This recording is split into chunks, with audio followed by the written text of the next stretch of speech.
कॅबिनेटमध्ये नाराजी आहे, आज अहवाल दिला जाणार आहे मुख्यमंत्र्यांकडे. काय एकंदरीत त्यांची नाराजी दूर केली जाणार, त्यांना कामकाज करून देत नाहीये. आणखी एक विषय होता की मनसेची मान्यता रद्द करावी, यासाठी सुप्रीम कोर्टात एका उत्तर भारतीय व्यक्तीनं याचिका दाखल केलेली आहे आणि ती स्वीकारली गेलेली आहे.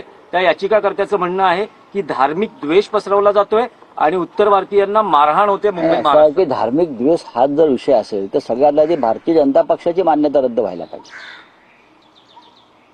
धार्मिक द्वेष, धर्मांधता पसरवण्याचं जर काम कोणी करत असेल तर या दिशेत भारतीय जनता पक्ष करते. भारतीय जनता पक्षाचे जे प्रचारक आहेत, कोणतरी धीरेंद्र शास्त्री म्हणून एक बुवा आहेत कोणतरी महाराज, ते काय म्हणतात, अशी अनेक गावं आहेत तिथे एकही हिंदू राहता, कोणत्याही गावात मुसलमानाने राहता कामा नये.